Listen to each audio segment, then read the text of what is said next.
ناظرین،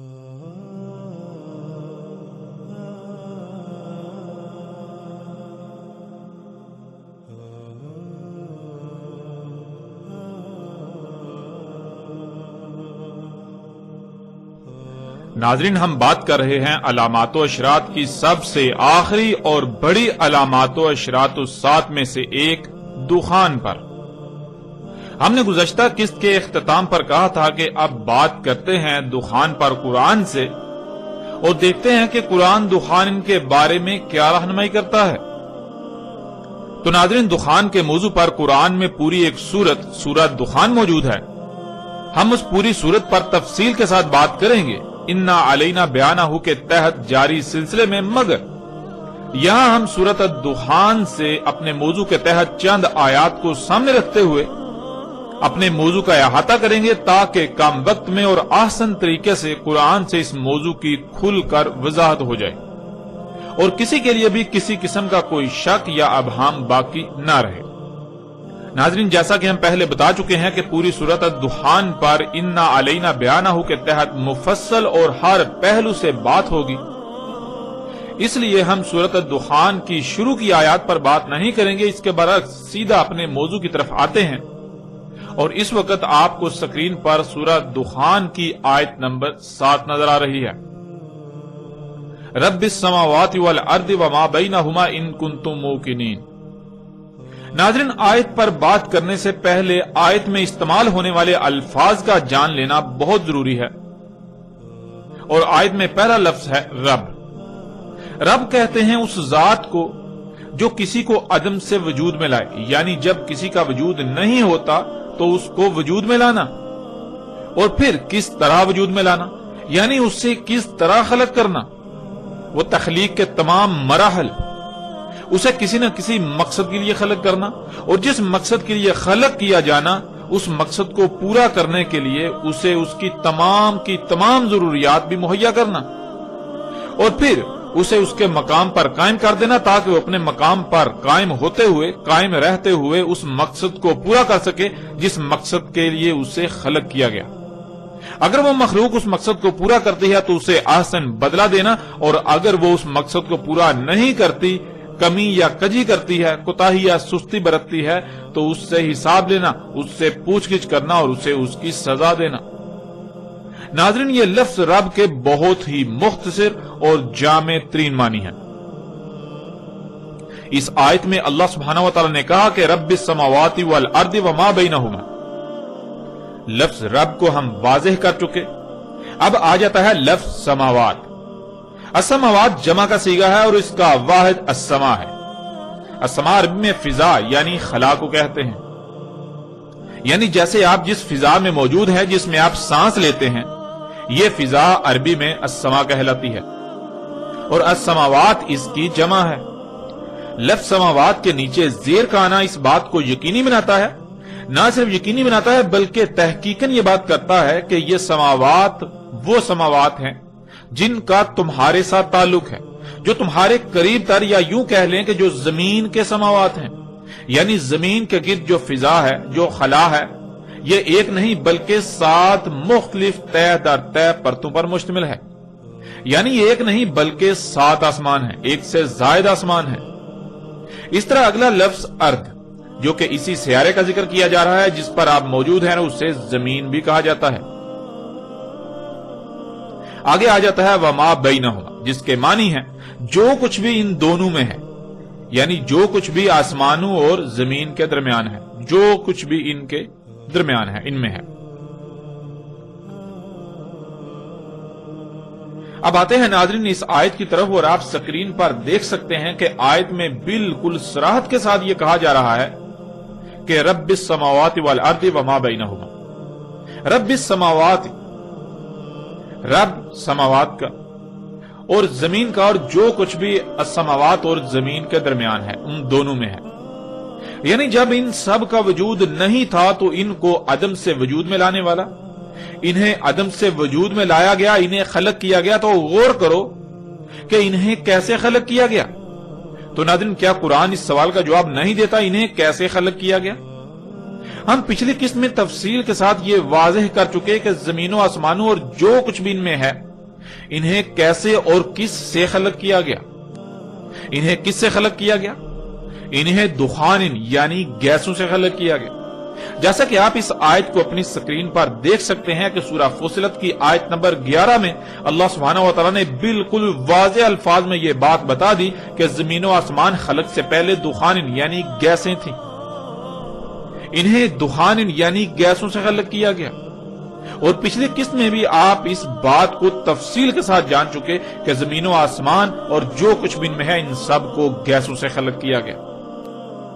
اور پھر ناظرین یہ کہا جا رہا ہے کہ آسمانوں اور زمین اور جو کچھ بھی ان میں ہے سب کے سب کو کسی نہ کسی مقصد کے لیے خلق کیا، اور انہیں کس مقصد کے لیے خلق کیا اس کا علم صرف اور صرف اسی کو ہے جس نے ان سب کو خلق کیا۔ اور پھر ان کی ضروریات کیا ہیں، ان کی مقدار کیا ہے، ان کا معیار کیا ہے، یہ سب بھی صرف اور صرف اسی کو علم ہے جس نے ان سب کو خلق کیا، انہیں وجود عطا کیا۔ وہ مقصد کیسے پورا ہوگا جس مقصد کے لیے انہیں خلق کیا گیا اس کا بھی علم صرف اور صرف اسی کو ہی ہے۔ ان کو کس کس مقام پر قائم کرنا ہے یہ بھی صرف اور صرف اسے ہی علم ہے۔ اس لیے اس نے نہ صرف انہیں وجود دیا یعنی خلق کیا، بلکہ ان سب کو خلق کرنے کے بعد جس مقصد کو پورا کرنے کے لیے انہیں خلق کیا اسے پورا کرنے کے لیے ان کے مقامات پر انہیں لگا دیا۔ تمام مخلوقات ایک مشین میں پرزوں کی مانند ہیں، بالکل ایسے ہی جیسے تمہارے جسم میں تمام کے تمام اعضاء ایک دوسرے سے مشروط ہیں، ان کا ایک دوسرے سے گہرا ربط قائم ہے۔ جب ایک اپنی ذمہ داری کو پورا کرے گا تو دوسرا اپنی ذمہ داری پوری کر پائے گا، اسی طرح تیسرا، یوں پورا جسم ٹھیک رہے گا۔ پورے جسم میں ایک بہترین توازن قائم ہے، میزان قائم ہے۔ جب تمام کے تمام اعضاء اپنے اپنے مقام پر رہتے ہوئے اپنی اپنی ذمہ داری پوری کریں گے تو پورے جسم میں وہ میزان، وہ توازن برقرار رہے گا، یوں پورا جسم ٹھیک رہے گا۔ بالکل یہی مثال آسمانوں، زمین اور ان میں جو کچھ بھی موجود ہے ان سب کی ہے۔ یوں ایک بہترین اور پیچیدہ ترین میزان وضع کر دیا۔ وہ میزان تب تک برقرار رہے گا جب تک یہ تمام کی تمام مخلوقات یعنی آسمان اور زمین اور جو کچھ بھی ان میں ہے یہ سب کا سب اپنے اپنے مقام پر رہتے ہوئے اپنی اپنی ذمہ داری پوری کرے گا۔ ورنہ اگر کسی ایک نے بھی اس ذمہ داری کو ترک کر دیا، سستی کی یا لاپرواہی کی، یا کسی ایک نے بھی رائے برابر تبدیلی کی، یا کسی ایک کو بھی اس کے مقام سے ہٹا دیا گیا، اس کے مقام میں تبدیلی کی گئی، اس میں کوئی بدلاؤ کیا گیا تو میزان برقرار نہیں رہے گا، میزان میں خسارہ ہوگا اور نتیجتاً سب کچھ درہم برہم ہو جائے گا۔ اور پھر ایسا نہیں ہے کہ وہ ذات جس نے وجود دیا وہ پوچھ گچھ نہ کرے یا پھر وہ سزا نہ دے، بلکہ وہ ذات جس نے انہیں وجود دیا وہ انتہائی سخت پکڑ بھی پکڑنے والی ہے، وہ سخت ترین پکڑ بھی کرتی ہے، وہ حساب لیتی ہے، وہ پوچھ گچھ بھی کرتی ہے۔ اب ناظرین سوال یہ پیدا ہوتا ہے کہ یہ سب کن کو کہا جا رہا ہے؟ آپ سب یہ جانتے ہیں کہ قرآن اللہ کا کلام ہے، یعنی اس قرآن میں جو کچھ بھی آیات کی صورت میں مذکور ہے یہ اللہ کی اول تا آخر ہر لمحہ تمام کے تمام انسانوں سے کی گئی گفتگو ہے جو کہ آیات کی صورت میں اس قرآن میں موجود ہے۔ یہ قرآن اللہ کا کلام ہے، یعنی پیچھے آسمانوں اور زمینوں اور جو کچھ بھی ان میں ہے ان کے بارے میں جو کہا گیا، جو بتایا گیا، یہ اللہ کا انسانوں سے کلام ہے۔ انسانوں سے اللہ یہ کہہ رہا ہے، اور کیوں کہہ رہا ہے؟ اس لیے کہہ رہا ہے کہ تم ایسا مت کرنا، تم اس بات کا خیال رکھنا کہیں بھی کوئی چھیڑ چھاڑ نہ کرنا، کیونکہ سب کچھ تم پر واضح کر دیا گیا۔ تم ان میں چھیڑ چھاڑ نہ کرنا، تم ان میں پنگے نہ لینا، ان کو ان کے مقامات سے نہ ہٹانا، ورنہ کیا ہوگا؟ ورنہ سب کچھ درہم برہم ہو جائے گا۔ اگر تم اس کا یقین کرنے والے ہو جو کچھ کہا گیا آسمانوں اور زمین اور جو کچھ بھی ان میں ہے ان سب کے بارے میں، تو تم ایسا مت کرنا۔ اور اسی کا اللہ سبحانہ و تعالیٰ نے آیت کے اگلے حصے میں بھی ذکر کر دیا، ان کنتم موقنین، اگر تھے تم اس بات کا یقین کرنے والے جو کچھ کہا گیا آسمانوں، زمین اور جو کچھ بھی ان کے درمیان ہے ان سب کے بارے میں۔ اب ناظرین ذرا غور کریں، جب اللہ سبحانہ و تعالیٰ نے آسمانوں، زمین اور جو کچھ بھی ان میں ہے ان سب کے بارے میں سب کچھ واضح کر دیا، ان سب کو گیسوں سے خلق کیا گیا۔ زمینوں آسمانوں میں جب بھی کوئی عمل وقوع پذیر ہوتا ہے تو اس سے گیسیں خارج ہوتی ہیں، انہیں بعض دوسری مخلوقات کی خوراک بنا دیا، یعنی ایک مخلوق کا فضلہ دوسری کا رزق، اور یہ ایک بہترین توازن میزان قائم کیا۔ نہ ہی گیسیں کم خرچ ہوتی ہیں نہ ہی زیادہ۔ آسمان و زمین اور جو کچھ بھی ان میں ہے، سب کی سب مخلوقات کی تخلیق کا کوئی نہ کوئی مقصد ہے۔ جس مقصد کے لیے خلق کیا اسے پورا کرنے کے لیے انہیں ان کے مقامات پر لگا دیا۔ تمام کی تمام مخلوقات ایک جسم اعضاء کی مانند ہے۔ زمین و آسمان بالکل ایک مشین کی مانند ہے، اور ان میں جو کچھ بھی ہے سب کی سب مخلوقات مشین میں موجود پرزوں کی مانند ہیں۔ جیسے جب تک مشین کے تمام پرزے اپنے اپنے مقام پر رہتے ہوئے اپنی اپنی ذمہ داری پوری کریں گے تب تک پوری مشین ٹھیک رہے گی، ورنہ اگر کہیں بھی کوئی کمی، کجی، کوتاہی یا لاپرواہی ہوئی، کسی کا مقام تبدیل ہوا تو یہ میزان برقرار نہیں رہے گا۔ رب نے کہیں پر کوئی کمی، کجی، کوتاہی یا لاپرواہی نہیں کی۔ اس نے سب کچھ پرفیکٹ خلق کیا، کامل خلق کیا۔ ان میں کسی بھی قسم کی کوئی تبدیلی نہیں کی جا سکتی۔ اللہ کی خلق تبدیلی کے متحمل ہے ہی نہیں، اور اگر تبدیلی کی جائے گی تو کیا نتائج نکلیں گے؟ کیا ناظرین یہ سب کچھ واضح نہیں ہو چکا؟ ناظرین یہ سب کچھ محض ایک لفظ رب کا استعمال ہی واضح کر دیتا ہے، اور یہ سب واضح ہو چکا، اس سمیت باقی وہ سب بھی واضح ہو چکا جو کچھ بھی آسمانوں زمین اور جو کچھ بھی ان میں ہے ان کی تخلیق سے تعلق رکھتا ہے۔ ان کے بارے میں جتنے بھی حقائق ہیں وہ سب بھی بالکل واضح ہو چکا۔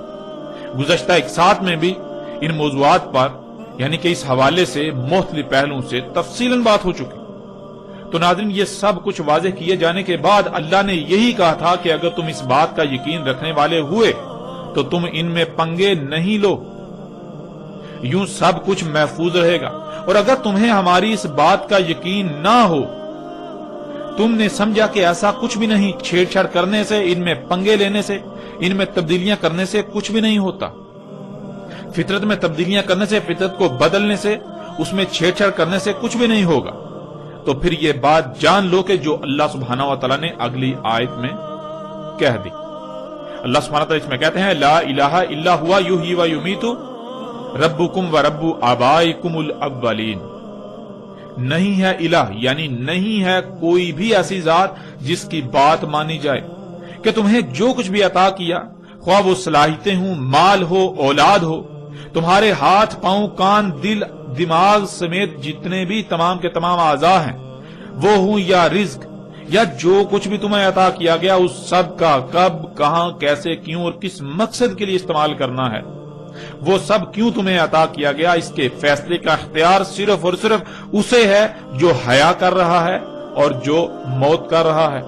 یعنی فطرت، یہ فطرت ہی ہے جو مخلوقات کو حیا کرتی ہے، انہیں وجود میں لاتی ہے، اور پھر یہ فطرت ہی ہے جو انہیں موت دیتی ہے، یعنی انہیں دوبارہ ذرات میں تبدیل کر دیتی ہے، ذرات کی صورت میں بکھیر دیتی ہے جن ذرات سے انہیں اس نے وجود دیا تھا۔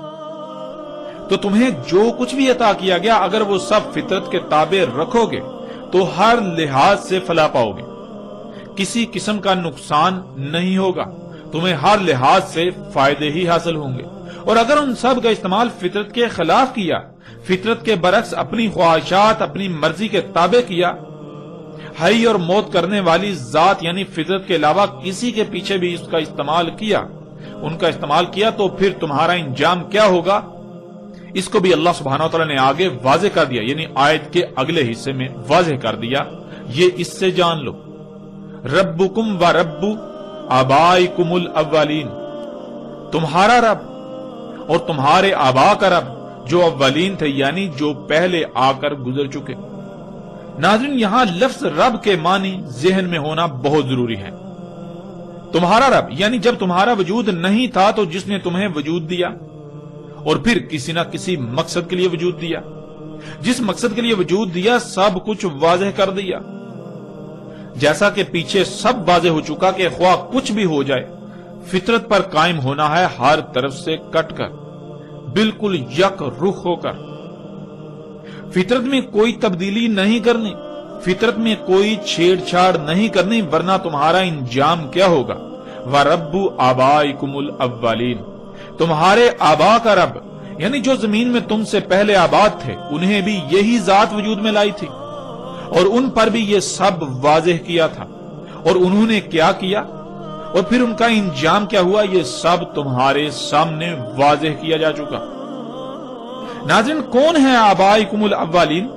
ذرا غور کریں، وہ کون لوگ ہیں جو موجودہ قوم سے پہلے زمین پر آباد تھے، جو اس قرآن کے نزول سے پہلے دنیا پر آباد تھے، دنیا سے ہو کر گزر چکے۔ جب آپ غور کریں گے تو آپ کے سامنے دو طرح کے لوگ آئیں گے، آپ کو دو طرح کے لوگ نظر آئیں گے۔ ایک وہ جنہیں قرآن رسول، نبیین، صدیقین، شہداء اور صالحین قرار دیتا ہے، اللہ کے بھیجے گئے رسول اور ان کے ساتھ دینے والے، ان کی اطاعت کرنے والے۔ اور دوسرے وہ جنہیں قرآن مفسدین قرار دیتا ہے، جو ذلت امیز ہلاکتوں کا شکار ہوئے، قوم نوح، قوم عاد، قوم سمود، قوم لوط، قوم شعیب اور آل فرعون وغیرہ۔ یہی ناظرین اللہ سبحانہ و تعالی یہاں کہہ رہا ہے کہ اب فیصلہ تمہارے اپنے ہاتھ میں ہے کہ جو کچھ تمہیں آسمانوں، زمین اور جو کچھ بھی ان میں ہے ان کے بارے میں بتایا گیا، اس پر یقین کرتے ہوئے کسی قسم کی کوئی چھیڑ چھاڑ نہیں کرتے، کوئی تبدیلی نہیں کرتے، ان میں پنگے نہیں لیتے، اور ہر طرف سے کٹ کر فطرت پر قائم ہوتے ہوئے اور رسولوں اور ان کے ساتھیوں، نبیین، صدیقین، شہداء اور صالحین میں شامل ہوتے ہو، یا پھر تم بھی حق ہر لحاظ سے کھل جانے کے بعد یقین کرنے کے بجائے یہی کہتے ہو کہ نہیں، زمین و آسمانوں میں پنگے لینے سے کچھ نہیں ہوگا، ان میں تبدیلیاں کرنے سے کچھ نہیں ہوگا، ایسا کچھ نہیں، جو جی میں آئے کرو، جو جی چاہے کرو، اللہ کی آیات میں جو کہ اللہ کی مخلوقات ہیں ان میں چھیڑ چھاڑ کرو، ان کو ان کے مقامات سے ہٹاؤ، ان کو جیسے جی چاہے استعمال کرو، خود خالق بن بیٹھو۔ اس نے ہماری ضروریات کیا تھیں وہ خلق کی ہی نہیں، اگر کی تو اسے علم ہی نہ تھا کہ کیسی خلق ہونی چاہیے تھی، کیسی خلق کی جانی چاہیے تھی، اس نے فرض کر دیا، اس نے نامکمل خلق کی، وہ بھول گیا تھا، اس لیے خود سے اپنی تیز ترین ضروریات خلق کرو، اور پھر یوں زمین و آسمانوں میں پنگے لیتے رہو، کچھ بھی نہیں ہونے والا، ان میں کوئی خرابی نہیں ہونے والی، اور یوں کہتے ہوئے پھر یہی کرو گے۔ اگر ایسا کرتے ہو تو پھر تم اپنے آبا، کون ہے تمہارے آبا؟ تمہارے آبا ہیں قوم نوح، قوم عاد، قوم سمود، قوم شعیب، قوم لوط اور آل فرعون، ان کا انجام بھی ذہن نشین کر لو۔ جس طرح وہ عبرت کا نشان بنا دیے گئے، بالکل عین اسی طرح تم بھی تمہارے آبا کی طرح عبرت کا نشان بنا دیے جاؤ گے۔ جیسے انہوں نے آسمانوں، زمین اور جو کچھ بھی ان میں ہے، ان میں تبدیلیاں کی، جس سے زمین و آسمانوں میں فساد ہوا اور بالآخر بڑی بڑی تباہیوں کی صورت میں ظاہر ہوا اور وہ ہلاک ہوئے، بالکل وہی تمہارے ساتھ بھی ہوگا۔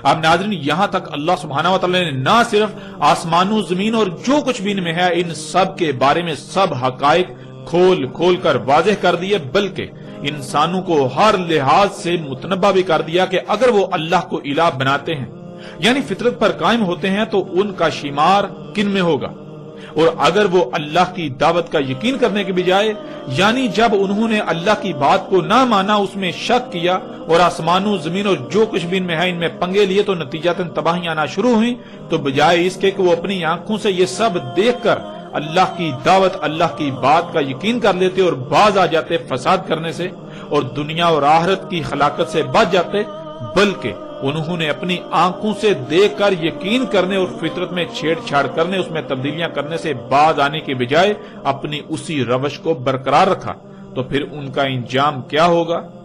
یعنی پھر ان موجودہ انسانوں کا انجام کیا ہوگا؟ یہ سب بھی واضح کر دیا۔ ان کا انجام بھی بالکل وہی ہوگا جو ان سے پہلے ان کے آبا کا ہو چکا۔ کون ہے ان کے آبا؟ قوم نوح، قوم عاد، قوم سمود، قوم شعیب، قوم لوط اور آل فرعون وغیرہ۔ ان سے بالکل مختلف نہ ہوگا، ان کی حالت بھی بالکل انہی کی طرح کی ہوگی، ان کے ساتھ بھی بالکل وہی کیا جائے گا، وہی ہوگا جو ان کے ساتھ ہوا۔ اور ان کے ساتھ کیا ہوا؟ اللہ سبحانہ و تعالیٰ نے قرآن میں بار بار یہ بات کھول کھول کر واضح کر دی۔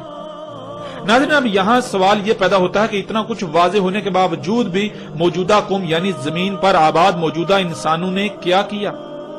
آپ غور کریں گے تو آپ پر سب کچھ کھل کر واضح ہو جائے گا۔ آگے اللہ سبحانہ تعالیٰ کیا کہتے ہیں اسے بھی جان لیں۔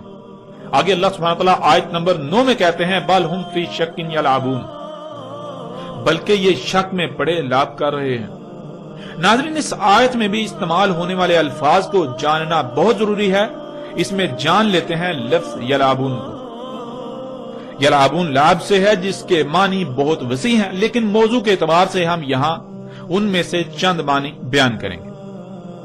کسی شے کا غلط استعمال کرنا، کسی ایسے کام میں وقت ضائع کر دینا جس سے کچھ حاصل نہ ہو، ایسے رستے پر چلنا جس کی منزل واضح نہ ہو اور جدھر رستہ نظر آیا ادھر ہی رخ کر لینا، بے مقصد کام کے پیچھے پڑنا، حساس اور نازک اشیاء اور معاملات میں چھیڑ چھاڑ کرنا، فطرت میں چھیڑ چھاڑ کر کے اسے رد عمل پر مجبور کرنا، غیر سنجیدہ ہونا، کھیل کود، فضول کاموں میں وقت کا ضیاع، کسی شے میں غیر سنجیدگی سے چھیڑ چھاڑ کرنا جس سے وہ خراب ہو جائے۔ ناظرین، آیت کے شروع میں لفظ بل آتا ہے، جو کہ عربی کا اصول ہے۔ بل لفظ وہاں استعمال ہوتا ہے جہاں سب کچھ واضح ہو جانے کے باوجود بھی وہی کرنا۔ بل ہم فی شک، یعنی جب انہوں نے اللہ کی دعوت کو، اللہ کی اس بات کو، ان حقائق کو تسلیم نہ کیا جو اللہ نے آسمانوں، زمین اور جو کچھ بھی ان کے درمیان میں ہے ان کے بارے میں کہا، اسے تسلیم نہ کیا اور الٹا وہی کیا جس سے اللہ نے منع کیا تھا۔ انہوں نے آسمانوں، زمین اور جو کچھ بھی ان میں ہے ان میں پنگے لیے، تو پھر وہی ہوا جو اللہ نے کہا تھا۔ اللہ نے کہا تھا کہ اللہ کی خلق تبدیلی کی متحمل ہے ہی نہیں، اللہ کی خلق کے لیے تبدیلی ہے ہی نہیں۔ اگر اس میں تبدیلی کی جائے گی تو اس میں خرابیاں ہو جائیں گی جو تباہیوں کی صورت میں ظاہر ہوں گی، اور تم ان تباہیوں کا شکار ہوگے، نقصان تمہارا اپنا ہی ہوگا۔ تو جب انہوں نے اس بات کو نہ مانا اور وہی کیا، اللہ کی خلق میں تبدیلیاں کی، اس میں چھیڑ چھاڑ کی، فطرت میں تبدیلیاں کی، فطرت میں چھیڑ چھاڑ کی، اس میں پنگے لیے، تو پھر وہی ہوا کہ رد عمل آنا شروع ہو گئے۔ چھوٹے موٹے زلزلے، طوفان، آندیاں، سیلاب، بے وقت اموات، بیماریاں اور طرح طرح کے مصائب وغیرہ۔ تو بجائے اس کے کہ یہ اب بھی یقین کر لیتے، یعنی اللہ نے جو کہا تھا انہوں نے نہ مانا، نہ مانتے ہوئے انہوں نے وہ پنگے لیے، پنگے لینے کے بعد پھر جو اللہ نے کہا تھا وہ سچ ثابت ہو گیا، انہوں نے اپنی آنکھوں سے دیکھ لیا۔ آنکھوں سے دیکھ لینا یعنی کہ یقین کر لینا، تو آنکھوں سے دیکھ لینے کے باوجود یقین کرنے کی بجائے، یقین کر کے فطرت میں چھیڑ چھاڑ کرنے سے باز آ جانے کی بجائے انہوں نے کیا کیا؟ انہوں نے اپنی آنکھوں سے وہ سب دیکھنے کے باوجود پھر وہی کیا، وہی کرتے رہے جس سے اللہ نے منع کیا۔ جب سب کچھ ان کے سامنے آ گیا، ان کے اعمال کے رد عمل کے سامنے آ گئے، تو بجائے اس کے کہ یہ اب بھی یقین کر لیتے اور فطرت میں چھیڑ چھاڑ کرنے سے باز آ جاتے، کیونکہ اب تو یہ اپنی آنکھوں سے وہ سب دیکھ چکے تھے جس کا بار بار اللہ نے ان کو کہا، اپنے رسولوں کے ذریعے، اپنے غلاموں کے ذریعے۔ لیکن ان کا معاملہ یہ ہے کہ انہوں نے اپنی آنکھوں سے دیکھ لینے کے بعد بھی یقین کرنے کے بجائے بلکہ وہی سب کر رہے ہیں، وہی سب کیا اور آج بھی کر رہے ہیں۔ اور کیوں کر رہے ہیں؟ اللہ سبحانہ و تعالیٰ نے اس کا بھی جواب آگے دے دیا۔ ہم فی شک، یہ شکوک میں ہے، یعنی ان کو ابھی بھی یہی لگتا ہے کہ ہو سکتا ہے کہ کل کو ہم اس مقام پر پہنچ جائیں کہ یہ سب ہمارے کنٹرول میں آ جائے، یہ سب ہمارے کنٹرول میں ہو جائے، ہمارے پاس اتنی قوت آ جائے، یعنی ہم ایسی ایجادات کر لیں کہ ان تباہیوں کو روکنے پر دسترس پا لیں۔ اور ان شکوک میں کیا کر رہے ہیں؟ اللہ سبحانہ و تعالیٰ نے آگے اس کا بھی جواب دے دیا۔ یلعبون، یہ ایسے رستے پر چل رہے ہیں جس کی منزل کا انہیں علم ہی نہیں، اور انہیں جدھر رستہ نظر آتا ہے ادھر ہی اپنا رخ کر لیتے ہیں۔ اور ناظرین غور کریں کہ آج یہ سب نہیں ہو رہا۔ ترقی کے نام پر فساد کرنے والے، زمین و آسمانوں میں سب کچھ فساد زدہ کرنے والے کیا کر رہے ہیں؟ کیا کوئی ایک بھی شے ایسی ہے جنہیں یہ ایجادات کہتے ہیں جو باقاعدہ منصوبہ بندی کے تحت انہوں نے خلق کی؟ نہیں، بلکہ جو کچھ بھی انہوں نے آج تک خلق کیا وہ سب کا سب حادثاتی طور پر خلق ہوا۔ ان کا مقصد، ان کا ٹارگٹ کچھ اور ہوتا ہے، لیکن ان پر فطرت کے کچھ اور قوانین کھلتے ہیں۔ جو قوانین اور جو چھپی اشیاء ان پر ظاہر ہوتی ہیں تو یہ انہی کے پیچھے اپنا رخ کر لیتے ہیں۔ اسی طرح جیسے جیسے جو فطرت کے قوانین اور چھپی اشیاء ان پر ظاہر ہوتی ہیں تو ویسے ویسے یہ اپنا رخ ادھر ادھر کرتے ہوئے آگے بڑھتے چلے جا رہے ہیں۔ یہ ایسے کام میں وقت ضائع کر رہے ہیں جس سے انہیں کچھ حاصل نہیں ہونے والا۔ تو ناظرین، کیا حقیقت یہی نہیں ہے اگر آپ تھوڑا سا بھی غور کریں تو آپ پر حقیقت روز روشن کی طرح منکشف ہو جائے گی، اور اب تک تو ہر لحاظ سے حقیقت منکشف ہو جانی چاہیے۔ یہ جو کچھ بھی کر رہے ہیں، کیا انہیں اس سے کچھ حاصل ہوگا سوائے ہلاکت کے؟ پھر آگے ناظرین، بے مقصد کام کے پیچھے پڑنا۔ تو ناظرین، آج انسان جو کچھ بھی کر رہے ہیں، کیا دنیا میں آنے کا مقصد یہی تھا؟ اگر نہیں تو پھر کیا آج پوری دنیا کے انسان مجموعی طور پر بے مقصد کاموں کے پیچھے نہیں پڑے ہوئے؟ اس حوالے سے بھی حقیقت آپ کے سامنے ہے۔ کسی شے کا غلط استعمال کرنا۔ تو ناظرین غور کریں، کیا آج اللہ کی تمام آیات جو کہ مخلوقات ہیں، تمام کی تمام اشیاء کا غلط استعمال نہیں کیا جا رہا؟ انہیں مس یوز نہیں کیا جا رہا؟ اللہ سبحانہ تعالیٰ نے انہیں جن مقاصد کے لیے استعمال کیا، کیا ان کے خلاف اور مقاصد کے لیے استعمال نہیں کیا جا رہا؟ یہ حقائق بھی آپ کے سامنے ہیں۔ اللہ سبحانہ تعالیٰ نے خام تیل کس مقصد کے لیے خلق کیا؟ اللہ سبحانہ تعالیٰ خام تیل سے زمین پر حیات کو وجود دیتے ہیں۔ کبھی آپ نے غور کیا آپ کے جسم پر بال جو کہ نائلون ہے، فلیکسیبل پلاسٹک، آپ کے جسم پر ناخن یہ پلاسٹک ہے، یہ کہاں سے آ گیا؟ کبھی آپ نے غور کیا آپ کے جسم کے اندر چربی جو کہ تیل ہے، آپ کی ہڈیاں کس سے بنی؟ وہ مواد، وہ میٹیریل کہاں سے آیا؟ غور کریں، جو آپ کھاتے ہیں آپ اس سے بنے۔ آپ کیا کھاتے ہیں؟ آپ گوشت کہاں سے بنا؟ نباتات سے۔ آپ نباتات، فصلیں، پھل پھول کھاتے ہیں، وہ کہاں سے نکلیں؟ زمین سے۔ زمین کے اندر وہ مواد خام صورت میں کہاں موجود ہے؟ زمین کے اندر اس کو اللہ سبحانہ و تعالیٰ نے خام تیل کی صورت میں، جسے اللہ سبحانہ نے قرآن میں بار بار 3 کہا، کالے رنگ کا کیچڑ، وہ زمین کے اندر رکھ دیا۔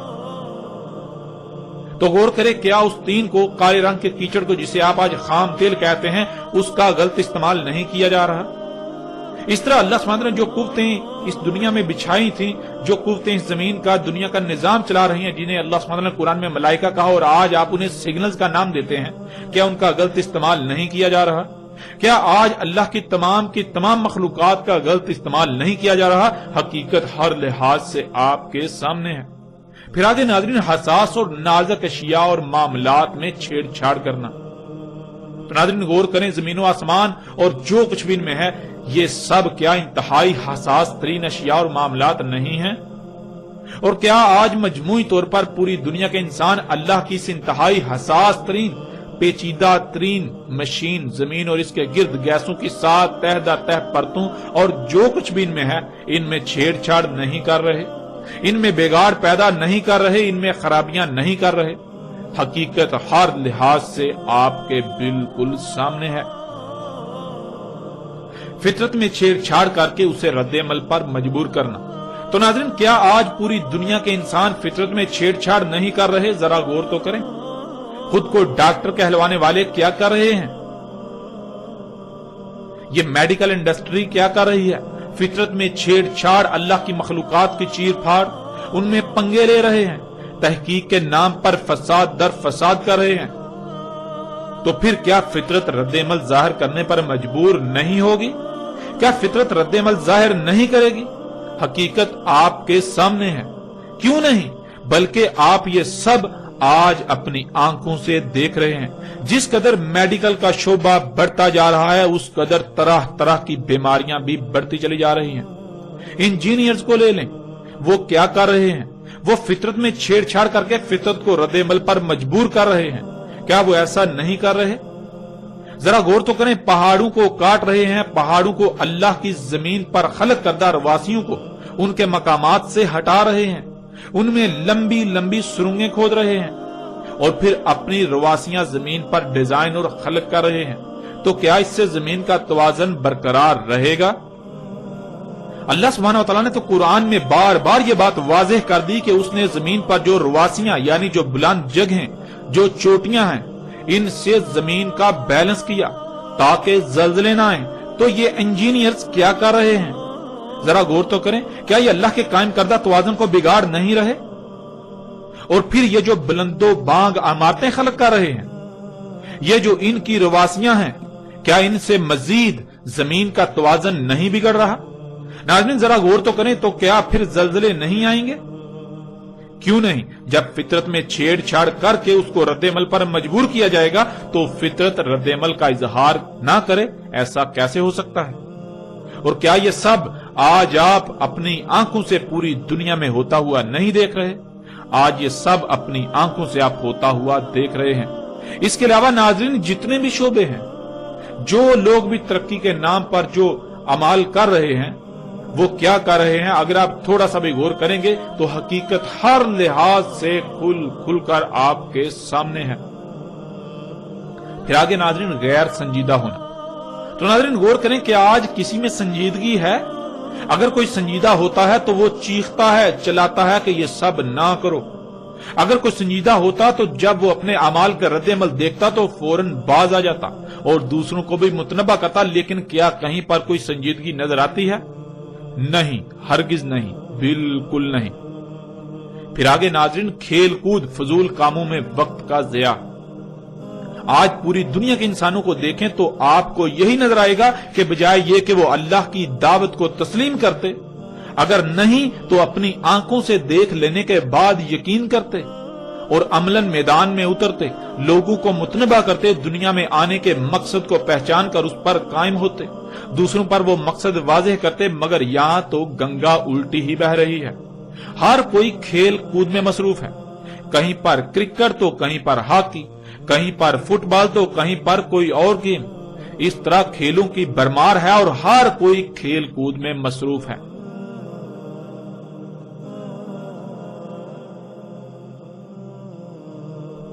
کسی کو رائے برابر بھی احساس نہیں کہ اس کے ان اعمال کا انجام کیا سامنے آنے والا ہے۔ ہر کوئی بے مقصد اور فضول کاموں میں انتہائی قیمتی وقت کو ضائع کرنے میں مصروف ہے۔ ناظرین حقیقت ہر لحاظ سے آپ کے سامنے ہے۔ اور پھر آگے اللہ سبحانہ تعالیٰ نے کیا کہا، اسے بھی جان لے۔ آگے اللہ سبحانہ تعالیٰ سورہ دخان کی آیت نمبر 10 میں کہتے ہیں فَارْتَقِبْ يَوْمَ يَأْتِي السَّمَاءُ بِدُخَانٍ مُبِينٍ، پس انتظار کرو اس یوم کا، آ جائے آسمان کھلم کھلے ہر طرف سے گیسوں کے ساتھ۔ یعنی جب نہ صرف تم پر ہر لحاظ سے حق واضح کر دیا بلکہ تم وہ سب اپنی آنکھوں سے ہوتا ہوا بھی دیکھ چکے، اس کے باوجود تم یلعبون ہی کر رہے ہو، یعنی وہی سب کرتے ہو، فطرت میں چھیڑ چھاڑ کرتے ہو، فطرت میں تبدیلیاں، اللہ کی خلق میں تبدیلیاں، فضول کاموں میں وقت کا ضیاع، فطرت میں پنگے لینے سے جو تمہارے سامنے آیا اسی کے پیچھے ہو لیے اور ترقی کے نام پر فساد کرتے جا رہے ہو۔ سنجیدگی کی بجائے کھیل کود اور فضول کاموں میں مصروف ہو، دنیا میں آنے کے مقصد کو نہ پہچانا اور اسے پورا نہ کیا، اور یہی سب کرتے رہے اور کر رہے ہو جس سے تمہیں بار بار سختی سے روکا، بار بار سختی سے منع کیا۔ اللہ کی مخلوقات کا مس یوز کر رہے ہو، ان کا غلط استعمال کر رہے ہو جس سے تمہیں بار بار روکا، تو پھر یہ سب ہو کر رہے گا۔ کیا ہو کر رہے گا؟ قریب ہی بہت جلد ایک ایسی مدت آئے گی، ایک ایسا پیریڈ آئے گا، ایسا وقت آئے گا کہ آسمان یعنی وہ فضا جس میں تم سانس لیتے ہو، جس میں تم رہ رہے ہو، وہ ہر طرف سے ہر لحاظ سے گیسوں سے بھر جائے گی۔ اور ناظرین ایسا کیوں نہ ہو، کیا آپ یہ نہیں جان چکے کہ آسمان و زمین اور جو کچھ بھی ان میں ہے، ان سب کو اللہ سبحانہ و تعالیٰ نے گیسوں سے خلق کیا؟ جب آپ یہ بات جان چکے اور پھر جب آپ آسمان و زمین اور جو کچھ بھی ان میں ہے ان میں پنگے لیں گے، آپ یہ بات جان چکے کہ ان میں پنگے لیے جائیں گے، ان میں ترقی کے نام پر چھیڑ چھاڑ کی جائے گی، تو پھر کیا گیسیں خارج نہیں ہوں گی؟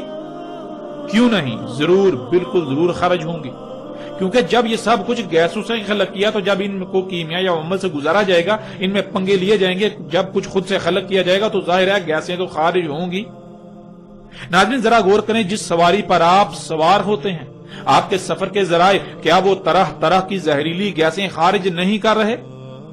آپ کے گھر میں الیکٹرانکس یعنی بجلی کا تمام سامان طرح طرح کی نہ نظر آنے والی انتہائی خطرناک گیسیں خارج نہیں کر رہا؟ وہ آپ کا ٹی وی ہو یا کمپیوٹر، وہ آپ کی فریج ہو یا اے سی، یہاں تک کہ آپ کی جیب یا آپ کے ہاتھ میں موجود موبائل، ہر شے طرح طرح کی زہریلی گیسیں خارج کر رہی ہے۔ آپ جو کچھ بھی استعمال کرتے ہیں، وہ برتن ہوں یا کپڑے، وہ جوتے ہوں یا آپ کی طرح طرح کی رنگ برنگی خوراکیں، خواہ وہ مشروبات ہوں، کیا کبھی آپ نے غور کیا ان کی تخلیق میں؟ جن کارخانوں میں وہ تیار ہوتی ہیں ان سے کس قدر زہریلی گیسیں خارج ہوتی ہیں؟ ان کی تخلیق کے مراحل کیا ہے؟ ان کی تخلیق کے مراحل سے کس قدر زہریلی گیسیں خارج ہو رہی ہیں؟ آپ جتنی بھی مشینیں استعمال کرتے ہیں ان کی چمنیوں میں غور کریں، جن گاڑیوں پر آپ سفر کرتے ہیں، جن ٹرینوں پر آپ سفر کرتے ہیں، جن جہازوں پر آپ سفر کرتے ہیں، وہ سب کی سب اشیاء کیا خارج کر رہی ہیں؟ کیا وہ طرح طرح کی گیسیں خارج نہیں کر رہی؟ ناظرین، حقیقت ہر لحاظ سے آپ کے سامنے ہے، اور کیا آج وہ یوم یعنی وہ مدت نہیں آ چکی جو ایسی مدت ہونا تھی جس دوران یہ آسمان یعنی یہ فضا ہر طرح سے، ہر لحاظ سے گیسوں سے بھر جانا تھی؟ ناظرین، حقیقت آپ کے سامنے ہے، آج پوری دنیا ان گیسوں سے بھر چکی۔ یہ پہلا آسمان جس میں آپ موجود ہیں، جس میں آپ سانس لیتے ہیں، یہ آپ کے اپنے ہی کرتوتوں سے خارج ہونے والی طرح طرح کی زہریلی گیسوں سے بھر چکا۔ کیا آپ کو یہ سب نظر نہیں آ رہا؟ کیا آپ اندھے ہیں؟ کیا آپ اللہ کے قانون میں اموات ہیں؟ کیا آپ قبروں میں ہیں؟ کیا آپ اللہ کے قانون میں محض چوپائے ہیں؟ ناظرین، غور تو کریں، کیا یہ سب آج آپ کو نظر نہیں آ رہا؟ جبکہ یہ اٹل حقیقت ہے، اس کے باوجود اگر آپ کو نظر نہیں آ رہا تو اللہ سبحانہ وتعالی قرآن میں بار بار ایسوں کو اموات قرار دیتا ہے، ایسوں کو قبروں میں قرار دیتا ہے، ایسوں کو چوپائے یا پھر شر الدواب قرار دیتا ہے۔ یہ جو چلنے پھرنے والی رینگنے والی مخلوقات ہیں، ان میں سے جو سب سے شر ہیں وہ قرار دیتا ہے، یعنی جن کی وجہ سے زمین و آسمانوں میں سب کو نقصانات، تباہیاں لاحق ہوتی ہیں، جن سے فائدہ حاصل ہونے کی کوئی توقع ہو ہی نہیں سکتی۔ تو ناظرین، حقیقت کیا ہے؟ آپ غور کریں، آپ کو یہ بھی سمجھ آ جائے گی کہ آپ کا شمار اللہ کے قانون میں کن لوگوں میں ہے، کہاں پر ہے، آپ کہاں کھڑے ہیں۔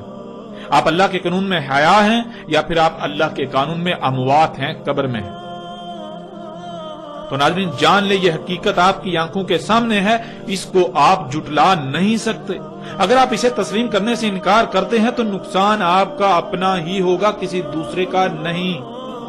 آج اگر آپ نہیں تسلیم کرتے اور اپنی سابقہ روش کو برقرار رکھتے ہیں تو جان لیں ان قریب آپ چیخ چیخ کر تسلیم کرنے کا اعلان کریں گے، لیکن تب کوئی نفع نہ دے گا، تب آپ کا ماننا فرعون کے ماننے کی مثل ہوگا۔ تو ناظرین، بڑھتے ہیں آگے اور دیکھتے ہیں کہ اللہ سبحانہ و تعالیٰ نے سورہ دخان کی اگلی آیت میں کیا کہا۔ آگے اللہ سبحانہ و تعالیٰ کہتے ہیں سورہ دخان آیت نمبر 11، یغشی الناس ھذا عذاب علیم، جو انسانوں کو ڈھانپ لے گا یہ سزائے علیم ہے، عذاب علیم ہے۔ اللہ سبحانہ و تعالیٰ نے اس آیت میں یہ بات واضح کر دی کہ جب وہ مدت آئے گی کہ آسمان کھلم کھلا ہر لحاظ سے، ہر طرف سے گیسوں سے بھر جائے گا، یعنی یہ فضا جس میں آپ موجود ہیں یہ گیسوں سے بھر جائے گی، تو کیا ہوگا؟ یغشی الناس، انسانوں کو ڈھانپ لیں گی، یعنی جیسے رات کو اندھیرا چھا جاتا ہے کہ ہر شے کو ڈھانپ لیتا ہے، بالکل ایسے ہی یہ گیسیں انسانوں کو ڈھانپ لیں گی۔ یہاں یہ بات ذہن میں ہونا بہت ضروری ہے کہ اندھیرے کو انسانی آنکھ دیکھنے کی صلاحیت رکھتی ہے، لیکن انسانی آنکھ تمام کے تمام گیسوں کو دیکھنے کی صلاحیت نہیں رکھتی، ماں سوائے صرف چند ایک۔ اس لیے اس وقت جب وہ مدت آئے گی، وہ پیریڈ آئے گا، تو اس وقت یہ گیسیں ایسے ہی موجود ہوں گی جیسے اندھیرا چھا جاتا ہے، لیکن عام انسانی آنکھ سے نظر نہیں آئیں گی، یعنی اس طرح نظر نہیں آئیں گی، عام انسانی آنکھ سے نظر آنے میں اس طرح نہیں ہوں گی۔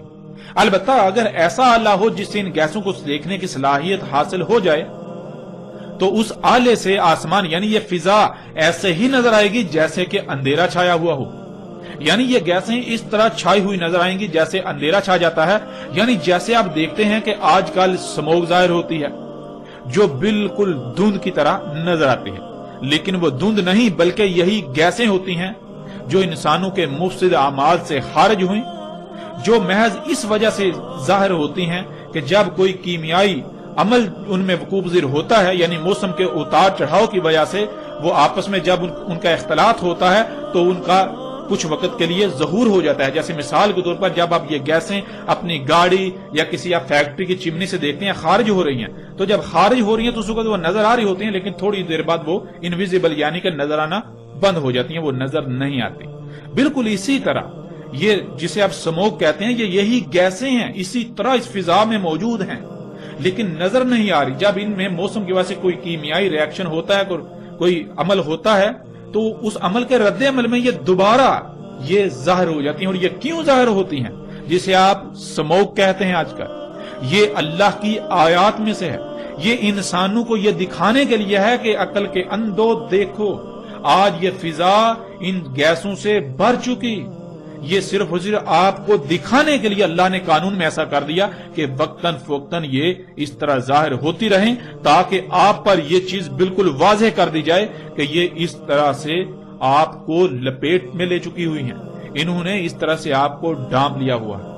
تو ناظرین، جب دنیا میں یہ حالت ہو جائے گی تب اس وقت اللہ انسانوں سے کلام کرتے ہوئے یہ کہہ رہا ہے، ھذا عذاب علیم، یہ عذاب علیم ہے.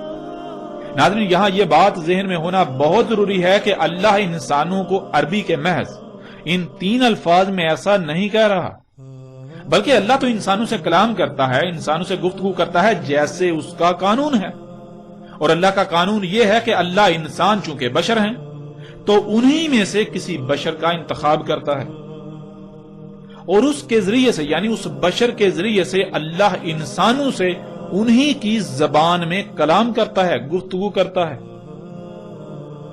تو جب دنیا میں یہ وقت آ گیا کہ یہ فضا ہر طرف سے کھلم کھلا گیسوں سے بھر چکی، جو کہ انسانوں کے اپنے ہی مفسد اعمال کی وجہ سے ہوا، اور وہ گیسیں انسانوں کے لیے عذاب علیم یعنی ان کے اپنے ہی مفسد اعمال کی سزا بن جائیں گی، تو اس وقت اللہ اپنے کسی عبد بشر یعنی اپنے کسی غلام بشر کے ذریعے انسانوں سے کھول کھول کر یہ کہہ رہا ہے، انسانوں سے کلام کر رہا ہے کہ یہ تمہارے اپنے ہی برے اعمال کی سزا ہے تمہارے لیے.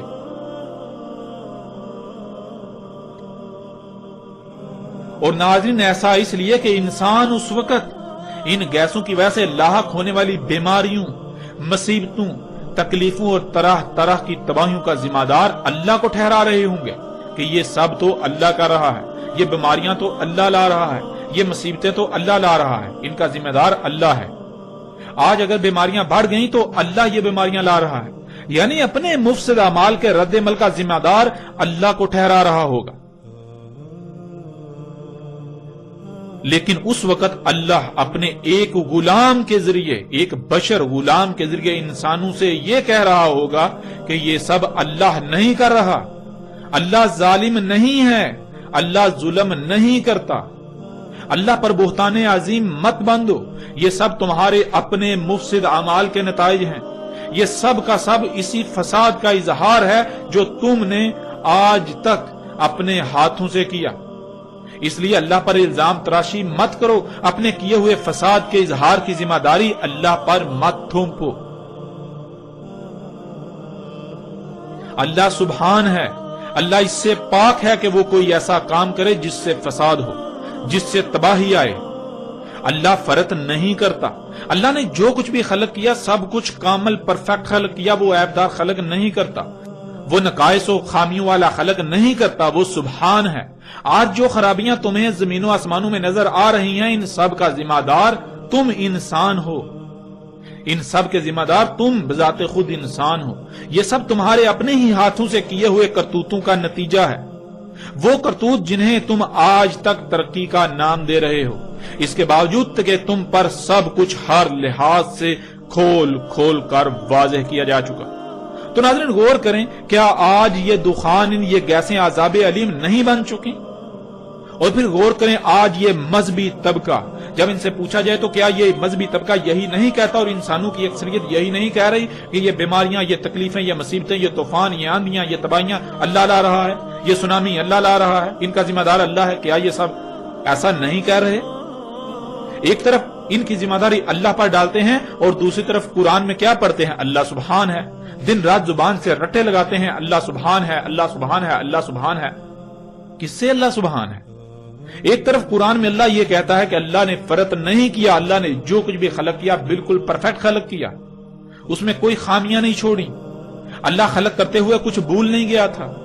اور دوسری طرف جب یہ تباہیاں آئیں تو اس کا ذمہ دار اللہ کو ٹھہراتے ہیں. کیوں؟ اتنا بڑا بہتان اللہ سبحانہ و تعالیٰ کی ذات پر انہیں کس نے یہ اختیار دیا؟ کیا کبھی انہوں نے غور و فکر کیا کہ یہ اللہ سبحانہ و تعالیٰ کی ذات پر کس قدر بہتان عظیم باندھ رہے ہیں؟ اپنے اعمال اپنے کرتوتوں کا ذمہ دار اللہ کو ٹھہرا رہے ہیں؟ کیا کبھی انہوں نے غور و فکر کیا؟ اور ناظرین غور کریں کہ آج یہ گیسیں عذاب علیم نہیں بن چکے؟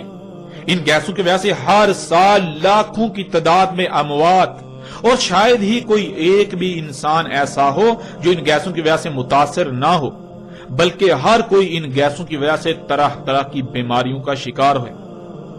ان گیسوں کی وجہ سے موسموں کا نظام درہم برہم ہو چکا، جن سے آندیاں، طوفان اور بے وقت بارشیں ہو رہی ہیں، اور پھر سیلاب آ رہے ہیں۔ ان سیلاب کی وجہ سے طرح طرح کی تباہیوں کا انسانوں کو سامنا ہے، وباؤں بیماریوں کا سامنا ہے۔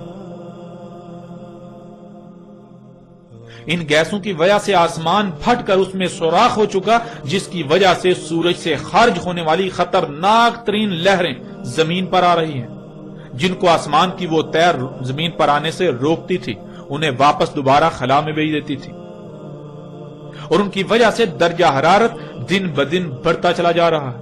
موسموں کا نظام درہم برہم ہو چکا، گرمی کی شدت میں دن بدن اضافہ ہوتا چلا جا رہا ہے، اور پھر اس گرمی سے طرح طرح کی بیماریوں اور ہلاکتوں میں اضافہ ہوتا جا رہا ہے۔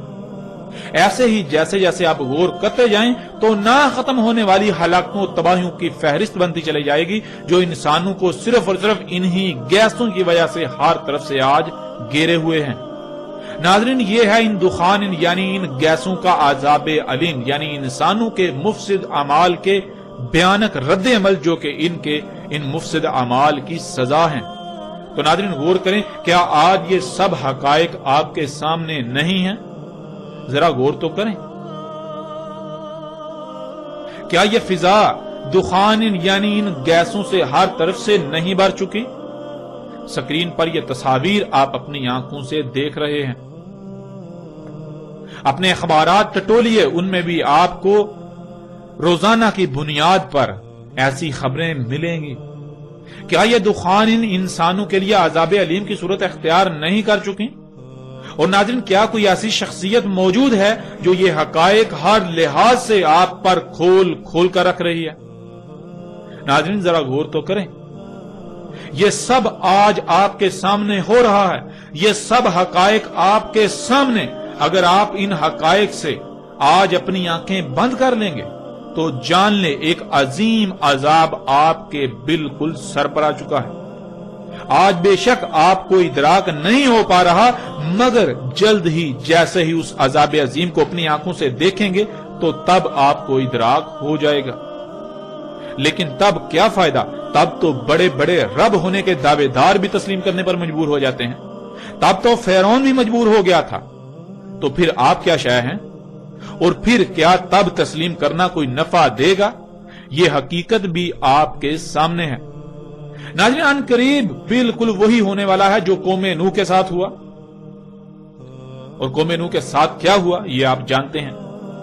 ان قریب وہ ہونے والا ہے جو قوم عاد اور قوم سمود کے ساتھ ہوا۔ قوم عاد اور قوم سمود کے ساتھ کیا ہوا؟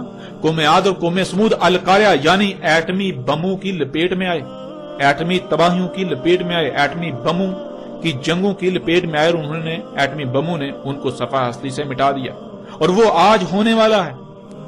اور یہ تباہی، یہ عذاب عظیم بہت جلد آپ کے سامنے آنے والا ہے۔ ہلاکت آپ کے سر پر آ چکی، ان قریب آپ اسے اپنی آنکھوں سے دیکھیں گے۔